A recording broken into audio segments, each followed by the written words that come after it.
ताउम्र हम कुछ न कुछ संग्रह करते रहते हैं। यह संग्रह करने की प्रक्रिया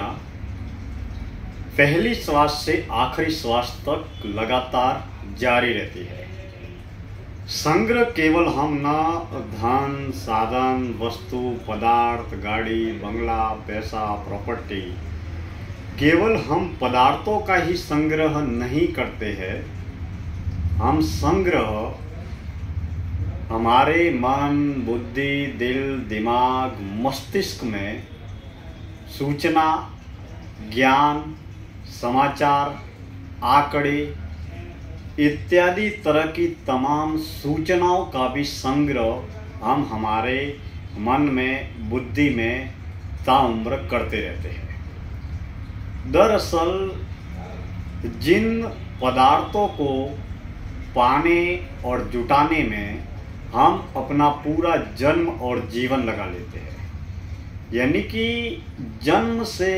लेकर जैसे ही हम बच्चे होते हैं तब हम खिलौने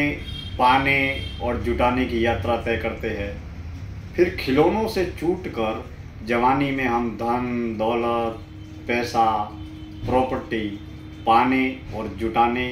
का संग्रह करते हैं। फिर बुढ़ापे में भी किए हुए धन, दौलत, गाड़ी, पैसा, प्रॉपर्टी का जो संग्रह है उसका त्याग न करके उनसे ही हम आकर्षित रहते हैं और पदार्थों के मोह, आकर्षण, लगाव और आसक्ति में ही हमारा पूरा जन्म और जीवन खत्म होता है। अब साधारण तौर पर पदार्थों के संग्रह की बात तो बिल्कुल स्पष्ट तौर पर हमें समझ में आती है, लेकिन जिस तरीके से पदार्थों का संग्रह हमारे लिए एक अहंकार का पोषण करता है और हमें मानव जन्म या मानव जीवन की मुख्य गहराई से विचलित भी करता है, क्योंकि हम इस संग्रह को लगातार पाने और जुटाने में ताउम्र लिप्त रहते हैं। और जब तक हमारे अंदर सच्चे त्याग और सच्ची सेवा का, भाव का और कर्म का जन्म नहीं होता, तब तक हम इन पदार्थों की भीड़ जुटाते रहते हैं। और जैसे ही पदार्थों की भारी भीड़ जुट जाती है तब उन पदार्थों को हमेशा के लिए संभालने की चिंता और फिक्र, भय या डर में डूबे रहते हैं। यानी कि हमने जिस वस्तु को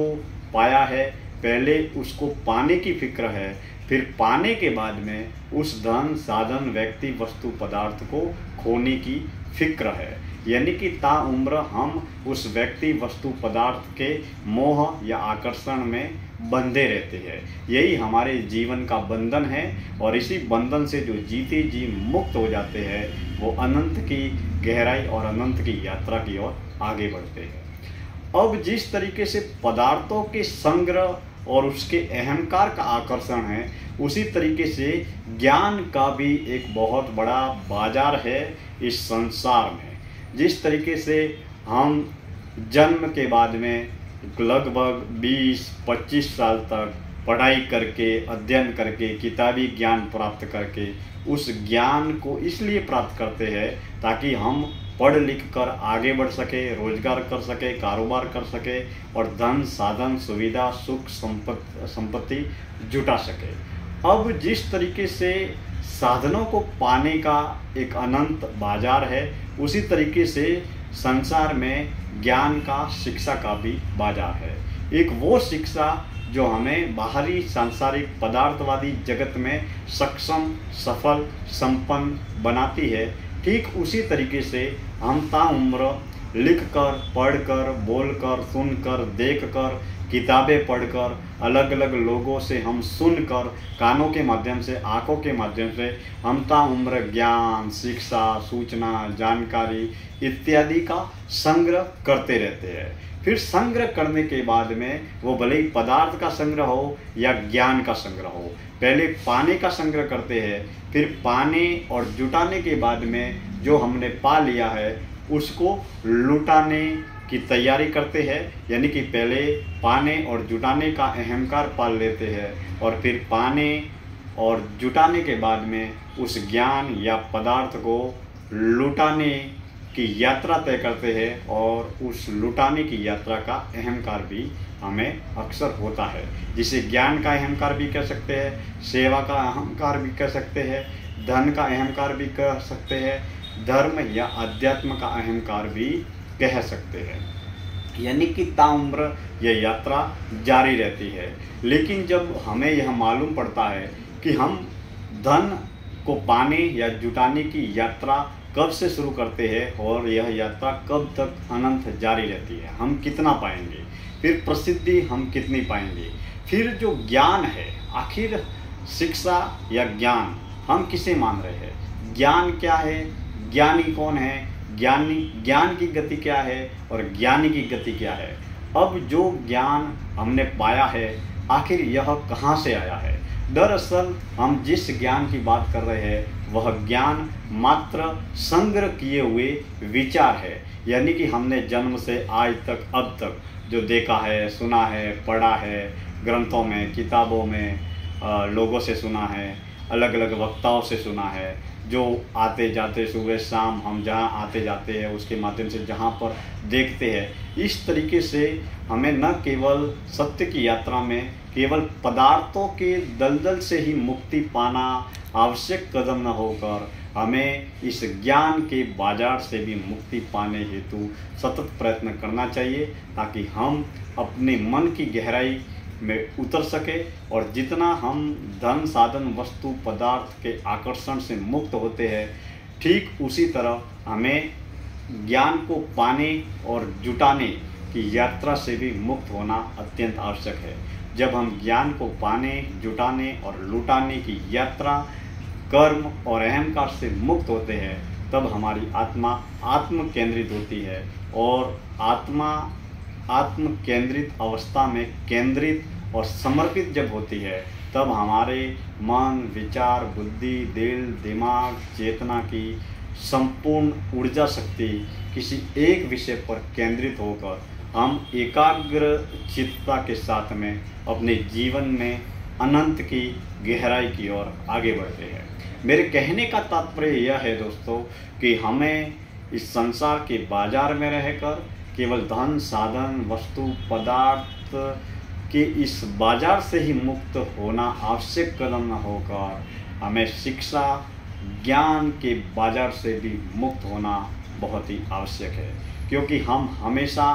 कुछ न कुछ पाने, सीखने, लुटाने, जुटाने की ख्वाहिश, इच्छा और महत्वाकांक्षा को पाले रहते हैं। स्पष्ट रूप से यह बात तो अवश्य समझ में आती है इस पदार्थवादी जगत में कि हम जब भी मरेंगे